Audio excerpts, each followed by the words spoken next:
As of today, this house is ours. Everyone else, please leave, said the unexpected relatives who visited. It was only a few days after Bradley passed away. 9 of them appeared out of nowhere at our house, claiming it was theirs. I just laughed at this. They, knowing nothing, looked at me suspiciously and demanded an explanation. Don't you know? Actually, this house is already mine, I challenged them, and revealed the wish Bradley had entrusted to me. Hearing this, they were shocked, their faces turning pale. I, Hazel Thompson, am 52 years old and work in the kitchen of a dining establishment. Hazel, can you work overtime today? No, manager, I've already told you that I can't. That's right. Her husband is still hospitalized, so we should have asked someone else to cover until he returns. My apologies, Hazel. You can go home on time without any issues. Our restaurant is a popular Chinese restaurant in town, known for its cost-performance ratio and beloved by people. The dishes offer great value, which is why we're busy with many customers every day. I used to not mind working overtime, but lately, since my husband Bradley has been suffering from severe cancer and living in the hospital, I have been leaving work on time. He is 2 years older than me, and we've been married for 30 years. But this is the first time he has had such a serious illness. The cancer, found during a health check, had already metastasized to several places, and his physical strength began to decline rapidly after receiving the news. It's unfortunate. Staying home all the time and working from home caused my strength to decline. He was an interior coordinator, working freelance from home, able to complete his job with just a PC. Thanks to him, I was able to avoid doing household chores and work freely all day. However, since he fell ill, I asked for consideration at work and adjusted my working hours. I start early in the morning and leave early when the shop starts to get busy. I want to provide his care as much as possible and have asked those around me to allow this. Everyone, I'm sorry for always causing trouble. What are you saying? Don't be so gloomy, it'll worry your husband. Really.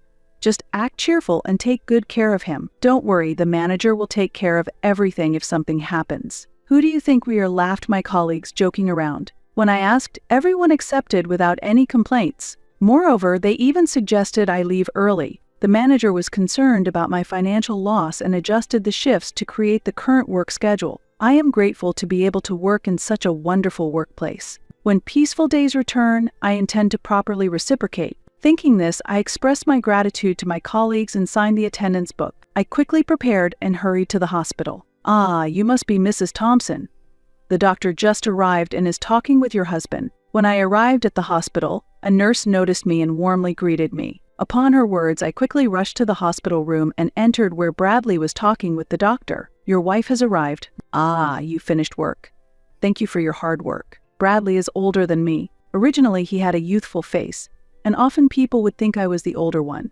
But since his cancer diagnosis, he seems to have aged rapidly. Now, he might look older than his actual age. His face, now thin, lacks the liveliness it once had, and his smile is weak. I won't be defeated by the illness, he initially said with a smile, but the body is honest. Contrary to his bravado, he is weakening day by day. I was just explaining the details of your husband's condition. How is my husband's condition? Doctor, please let me share the rest. Just as I was about to get information from the doctor, Bradley suddenly interrupted. At that moment, an ominous feeling brushed through my mind. The doctor seemed to sense something too, and quietly left the room with a nod. Hey, Hazel, how much time have we spent together since we got married? Bradley suddenly said, while looking out the window. Worried about his condition, I answered hesitantly. 30 years. 30 years, ha. It felt long, but looking back, it was like a moment. Stop it. It sounds like you're saying it's almost the end. Maybe another half a year, Bradley murmured as he reminisced. His words sounded as if he had accepted the end of his life, and I hurriedly tried to stop him. However, he started talking over me, avoiding my gaze. Just hold on for another 6 months. Really, it might even be sooner. I know my body better than anyone. Bradley slightly smiled as he looked down. The moment I heard his words, my worst fears seemed to become reality, and tears started to fall. I'm sorry for making you sad. I promised when we got married I would never make you sad. Bradley noticed my tears, chuckled awkwardly, and gently wiped them away. Tears welled up in his eyes too, and seeing this made me cry even harder. With a trembling voice, I couldn't stop crying. I'll need to apologize to your parents when I get there. I'm truly sorry for making their daughter sad. Stop it. Once he was gone, I would be alone for the rest of my life. We used to laugh and talk about staying together until the last moment. When Bradley spoke as if he had given up all hope of living, I couldn't hide my anger. Don't talk like it's all decided. Don't say such sad things. Hazel, nothing is decided yet. Medical science is advancing each day. Also, if we look at other hospitals, there might still be other possibilities. I'm going to pass on. Hazel. When I screamed, unable to accept reality, he gently held my hand and continued quietly. I'll be leaving this world soon. No, I absolutely hate that idea. Before I'm gone, I want to do everything I've wanted to do. I want to cherish every moment with you until the end. With that, Bradley began to talk about his plans for the coming days. I don't want to spend my remaining time in the hospital. I want to go home with you. And, Hazel, I know you're busy with work, but could you take a few days off? I want to go on the trip we had planned before. I want to fulfill all your wishes. So, please, Bradley said. Seeing his words and his posture, I painfully realized that this was not just a dream, but reality. I felt there was no more hope. Accepting that fact, I respected his wishes and, holding back my tears, I conveyed his intentions to his doctor. The doctor respected our decision and promptly arranged for his discharge. For safety, additional tests were conducted, and he was able to leave the hospital the next day. Thus, Bradley spent his last days in this hospital. Bradley, I came to visit. Hey, how are you feeling? Ready to go to the other world yet? Just kidding. Hazel, you're here too? I thought it was just Bradley. Sorry. Since we had some time before dinner, I decided to stay in the room as long as possible to be with him. Suddenly, Bradley's mother and his brother Marcus and Marcus's wife, Rita, came to visit. It's been a while, Marcus. Bradley's brother, Marcus, is 55 and works in construction but often skips work and holds no position at his age. He just goes through the motions day after day. His wife, Rita, is 34 and beautiful, but her expression is stern and her speech is rough. Her dominating attitude is notably different from the usual behavior towards others, and for some reason, it stands out to me. Despite being 74, his mother is very youthful and full of energy. However, her greed is clearly visible on her face. She loves Marcus abnormally and looks down on Bradley. I truly despise Bradley's family. Marcus always makes insensitive jokes, and Rita probably hates me as well. From the first time we met, she regarded me as an enemy and never misses a chance to make snide remarks. My mother-in-law doesn't treat us as humans and constantly irritates us. She sees Bradley not as a son, but as a money tree. She makes financial demands as soon as we meet. Marcus has a big family, doesn't he? You two don't have kids and both of you earn, so you must have some financial leeway. Could you provide a little support? This kind of monetary demand has become a norm. Marcus's family, including his mother, is a family of 9. After his previous wife ran away, he remarried while having 4 children. He has 2 children with Rita, and their household finances are extremely tight. They can't live on their income alone and are always asking us for financial help. What's with the crowd? What an attitude! Isn't it cold to treat your own mother like this? Bradley, take better care of your mom. She's been very lonely since your father died. In fact, his mother's odd behavior started after the death of her husband. He was a strict and rational person. When he was alive, she did not act the way she does now. The entire family was united and spent time together harmoniously. But after his death, it was as if all restraints were lifted, and she changed completely. Previously, Bradley's father would encourage her to be considerate towards us, but now it seems she has no reason to accept me. She started talking about money all the time with Bradley. Marcus had previously run away with another woman, and during that time he was disowned by his own father. After my father-in-law's death, the disownment was lifted, and he returned home with his new wife, Rita. This town supports child rearing, but raising 6 children requires considerable economic strength, which is challenging. Bradley was always dumbfounded by their unrealistic ideas. This month is financially tough again. Could you give us a little support? What? Please stop. Bradley is already struggling so much. What are you thinking? Please be quiet. This is a family matter. That's right. Furious at my in-law's irrational behavior, I couldn't help but yell. However, Marcus easily dismissed it. Next to him, Rita laughed mockingly, waving her hand as if shooing away a dog. Sorry, but we really can't afford to give you any money. Oh, that's troublesome. I thought you would figure something out. That's why I came all this way. Ah, what a useless son. My mother-in-law muttered under her breath, grumbling, I'm reaching my limit with these 3's unreasonable behavior. So what's the specific situation?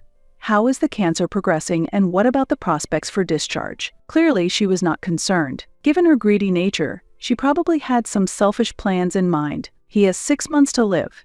He's planning to be discharged tomorrow and spend his last days at home. Is that so? The moment they heard these words, their eyes lit up. Far from being shocked, their faces were filled with joy, which was unbelievable. Their unpleasant demeanor made me feel nauseous. Then we'll come to pick him up by car when he's discharged. He can't walk back, can he? There's no need for that. While Bradley responded calmly, his mother and the others spoke excitedly. Unable to bear the scene any longer, I forcefully ejected them from the hospital room. "What are you doing?" they yelled. "Please go home. I will handle the discharge preparations myself, and your presence is not needed. I never want to see you all again."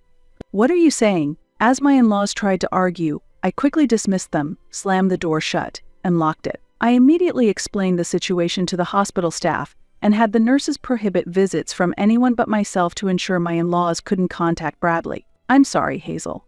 I've caused you trouble. Why don't you stand up to them?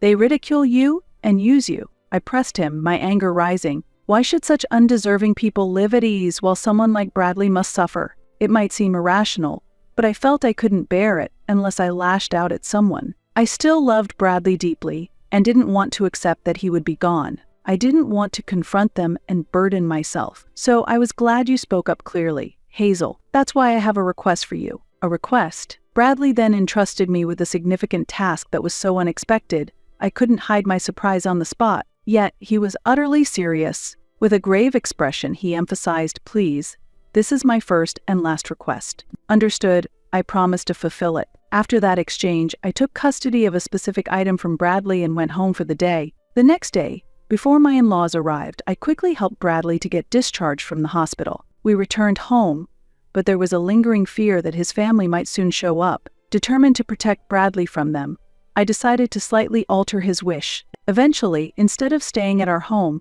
I asked an acquaintance if we could live in their villa for a while. "It's sad to leave our home, but as long as you are with me, anywhere is home." Bradley smiled shyly at that, and I couldn't help but blush. After explaining the situation at work, I took a long leave of absence. My wish was to be by Bradley's side until his last moments. With the help of friends, Bradley spent his remaining days quietly, and his end came peacefully. 6 months later, he quietly passed away. At the funeral, I saw my in-laws for the first time in a long while. I was on guard, expecting them to say something, but instead of showing sorrow, they just looked at me and smiled smugly. The moment I saw their unpleasant smiles, I felt a chill. What could this possibly mean, I wondered. Soon I would come to understand the meaning behind their laughter. After the funeral, as I was sorting through Bradley's belongings at home, the doorbell rang. When I opened the door, there stood my mother-in-law and Marcus, laden with numerous bags. "We finally found you.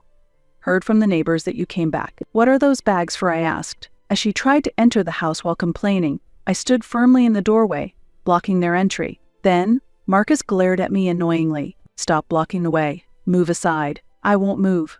"What's in those bags? And have you brought your kids too? What are you thinking?" Behind Marcus, his entire family was present. It was a confusing situation, but panicking would play right into their hands. Clearly, they had concocted some plan and had come to our house with it. Confronting them firmly, I stood my ground. Then, my mother-in-law, with a mocking laugh, said something astonishing. "From today, this house is ours. You have to leave." Hearing her words, I was taken aback. My in-laws, all 9 of them, had audaciously planned to take over our home as their own. Faced with their unimaginable audacity, I was at first speechless and silent. My son's possessions naturally belong to his blood-related family, don't they? "He has left this will for us," my mother-in-law said, showing me the will while laughing. However, upon hearing her words, I couldn't help but burst into laughter, overwhelmed by the absurdity of their actions. "What's so funny?" My reaction seemed to irritate them. Rita peeked out from behind Marcus, glaring at me angrily. Wiping the tears from my laughter, I faced their displeased looks and delivered a shocking truth. "Don't you know? Actually, this house is already mine." "What?" said my mother-in-law. "What?" echoed Marcus. My statement left them baffled and dumbfounded. Their clueless expressions brought another wave of laughter from me. But composing myself, I went to fetch some important documents from another room to deliver even more astonishing news. "As you can see, I am now officially the owner of this house." Bradley had already transferred the ownership to me while he was still alive. "What are you talking about?"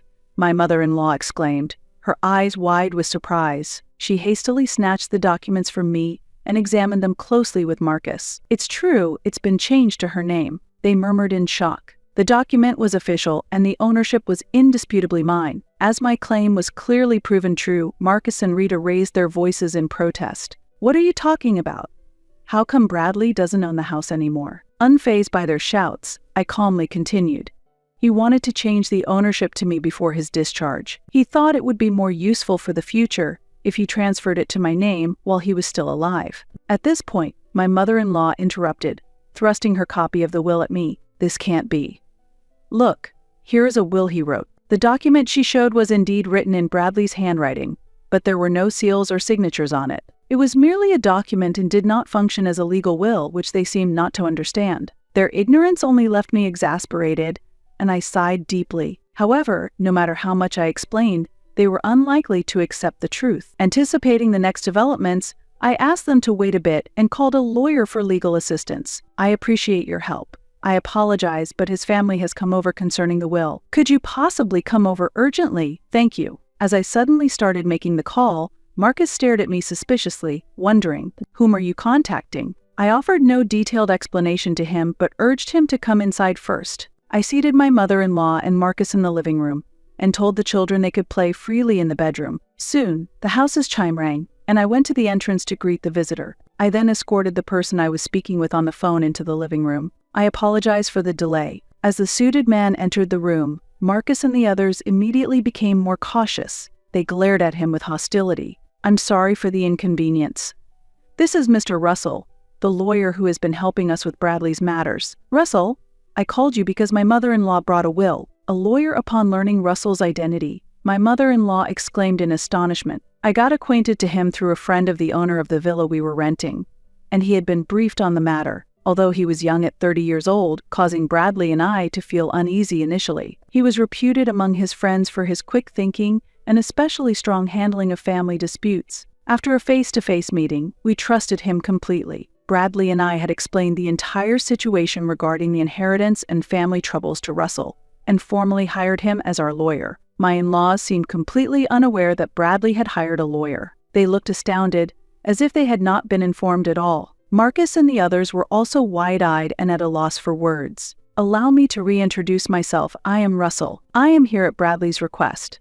I will be recording this conversation as legal evidence." Unlike Marcus, who dressed flamboyantly, Russell had a simple appearance with black, short-cut hair and clean, straightforward glasses. My mother-in-law seemed to forget why she came to the house as she was taken by Russell's presence. Russell greeted politely, prompting them to reflexively accept his business card. Seeing his business card and lawyer badge, my mother-in-law straightened her posture upon realizing he was a legitimate lawyer. Marcus and Rita also straightened up, showing tense expressions. Afterward, Russell and I sat on the sofa, facing my in-laws to start the conversation. Russell expertly operated the voice recorder, and the discussion began. "May I take a look at the will you have brought?" Russell asked in a composed tone. Perhaps feeling somewhat intimidated by his question, my mother-in-law's hand trembled slightly as she handed over the will. She was probably worried about not being able to secure the inheritance without someone like a lawyer to back her up. It's difficult to maneuver words cunningly against an experienced lawyer. She seemed concerned that the proceedings might turn unfavorable for them. Regardless, Russell calmly read through the will.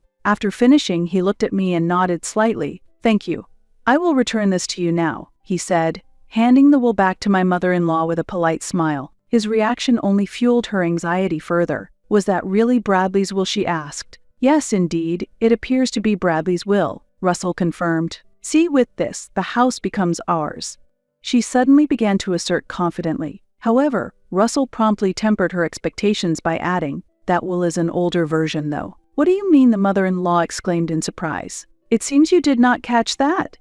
"Indeed, the will presented is Bradley's, but the date is old. The will that is officially recognized as valid is this more recent one," Russell clarified. He then pulled out a newer will from his bag. This will was more recent than the one my mother-in-law had, and it read, "I leave all my assets to Hazel. The previous will I wrote for my mother is hereby revoked, and this document shall stand as my official will." "What? Let me see that." Rita snatched the will from Russell to verify it herself. It had a more recent date, a seal, and even a fingerprint impression, and it stated that a lawyer had officially been commissioned, making it clear which will was valid. Rita and Marcus's faces turned pale as they realized the situation, and my mother-in-law could only quiver her lips in shock. So, what is the effect of this will? Unfortunately, it is just a worthless piece of paper. That can't be. At that moment, Marcus furiously confronted his mother. Despite the lawyer's presence, he swiftly pressed her, accusing, "You said all the inheritance would be yours." Marcus's words were so fierce, it almost seemed he was about to become physically aggressive. Rita tried to intervene, but Marcus's strength overwhelmed her attempts to calm him, and he continued to shout abusively at his own mother. My mother-in-law cowered under Marcus's angry voice. The scene was truly chaotic. Seeing this, I sternly glared at Marcus and spoke in a calm voice. "Please stop causing a disturbance in someone else's home. It's really troublesome." "What did you say?" Marcus retorted. "If you cause any more trouble here, Russell will confirm everything, and if necessary, we will consider taking legal action." The mention of Russell's name seemed to snap Marcus back to reality. He was facing a lawyer. No matter how much Marcus, who was not well-versed in law, resisted, it was futile, and he nervously sat back down on the sofa. By the way, did Bradley truly write this will himself? I asked my mother-in-law amid the now silent room, as she claimed that Bradley willingly wrote the will during his hospital stay. I waited quietly for her to elaborate. "Yes, he did. Bradley wrote it for me while he was in the hospital," she said, unable to hide her irritation. "Really? Was Bradley happy to write it?" I probed further. Her irritation was evident as this questioning began to feel like an interrogation. "Enough already." "That's what I've been telling you. What are you trying to ask?" Rita interjected sharply, and my mother-in-law nodded in agreement. I caught Russell's eye and gave him a signal. Receiving my cue, Russell adjusted his glasses and nodded affirmatively to me. This was his way of giving the green light, and I was about to reveal a significant fact to my in-laws. "That's an interesting story, but it seems a bit off. Actually, hospital surveillance cameras recorded you forcing Bradley to write the will." As I spoke, I pulled out my laptop from my bag and inserted a USB drive provided by the hospital into the computer's port. Bradley had confided in Russell that he was coerced into writing the will. We informed the hospital of this fact, and they were cooperative, providing us with the surveillance footage. I quickly downloaded the data and displayed the video on the screen. "We'd be in trouble if you died and the inheritance didn't come through," my mother-in-law could be heard saying in a threatening tone as she coerced Bradley to write the will. The footage clearly showed her pressuring Bradley to write the will, with Marcus and Rita also present and involved. "If you don't want anything bad happen to your wife, just write the will quietly," they could be heard urging Bradley in the video. "Hey Bradley, just sign this and nothing will happen to her, so don't worry." This video was taken 3 days before Bradley left the hospital. My in-laws were questioning Bradley about the progression of his cancer to secure the inheritance. "No, it's not like that. It was just a joke that went too far, really. I saw a drama before going to the hospital where the villain looked so cool.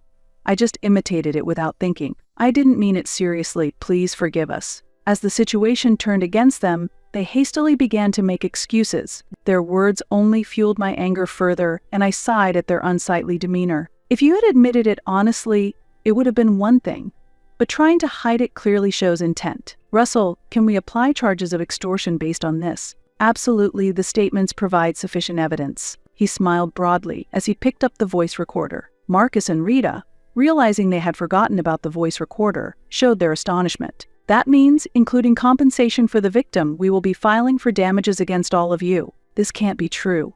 "Wait a minute, Hazel.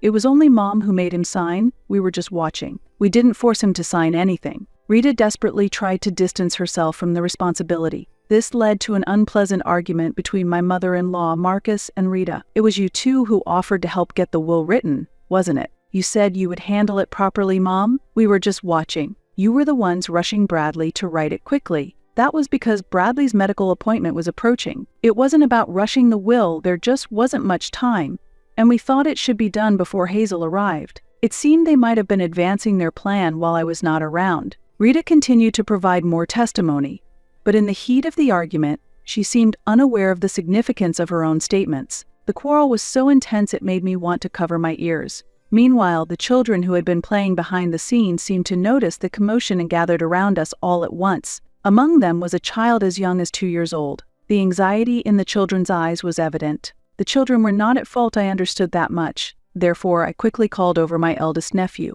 a 5th grader, and guided the children to another room so they wouldn't have to witness the unsightly fight among the adults. He couldn't grasp what was happening. but he took his brother and sister to the room as instructed. Once the children had left, I calmly criticized the three adults. "Isn't this shameful? What kind of parents are you? What are you talking about? Denying your own responsibilities and blaming each other in front of the children. Don't you think it's pathetic? You're just trying to escape responsibility." Upon hearing my words, Rita suddenly remembered the children who had left, and she showed a remorseful attitude in front of me. "I truly am sorry. I acknowledge everything, not just the threats. Please forgive us." Marcus and his mother also quickly apologized next to Rita, trying to gain some forgiveness. "We need to support our children, so please help us with the financial part. I also don't know how I'll manage from now on. If we are charged with damages, we're done for. Please overlook this. If there is a sin, I will atone for it." They were begging for forgiveness while crying. However, their attitude only fueled my anger further. In the end, all you think about is yourselves and money. I can't sense any real remorse from you. That's not the intent. It's just that we're financially strained, and we wanted you to understand our situation. Do you realize that saying such things just sounds like you're making excuses? Caught by my words, Marcus involuntarily fell silent. His mother and Rita likely felt the same. Without giving them a chance to apologize further, I threw even harsher words at them. "I have no intention of forgiving you. If you truly are concerned about your children, you should be looking to increase your work to repay your debts. Isn't everything that happened a result of what you did to Bradley? It's all your fault. Yet, why should I forgive you? It's unreasonable." They were left speechless, with no room to argue. "If you understand, then please leave. This house is important to me, and I have no intention of living with you. Hazel, please forgive us. We were wrong. Hazel, please help us." They begged for forgiveness, but I coldly refused them. "If you say another word, I'll call the police." Finally, fearing the threat of the police, they showed signs of panic. They quickly gathered their children and belongings and left the house. Russell and I watched their departure with a cool gaze, and we immediately locked the door after they left. We sighed in relief, finally settling the matter. Afterwards, I asked Russell to promptly initiate the process for claiming damages. He had already prepared everything, and the claims process proceeded smoothly. The three were charged $30,000 in damages for coercing Bradley into signing the will. Unable to pay the large sum, they proposed a settlement, but I made no concessions. "I will insist on full payment. Because I refused to negotiate, their lives changed significantly. My mother-in-law had to care for 6 children alone from morning to night, and Marcus and Rita were forced into a life of continuous hard work. They sold their house and moved into a cramped apartment, all 9 of them. While they continue to pay the damages, there is no prospect of their lives becoming easier anytime soon. They will continue to live under difficult circumstances, at least until the youngest child becomes an adult. Thus, I successfully severed all ties with them. After sorting through our belongings, I still live in the same house. While I continue my daily work, friends from work visit occasionally, so I hardly ever feel lonely. Every day, I stand before Bradley's portrait and continue to talk about daily events to him. This is the last promise I made to you. Even if I fall ill and am taken to the hospital, my daily ritual of talking to you will never cease. On that day, as Bradley neared the end of his life, he shared one final wish with me. It was for me to talk to him daily. "I love your voice and our conversations more than anything, so I hope you will keep talking to me every day, so that your voice can reach me even in heaven." After he passed away, I solemnly vowed to keep the promise I made to him. Until the day I depart to join him, I will maintain our bond by never missing a day of talking to him.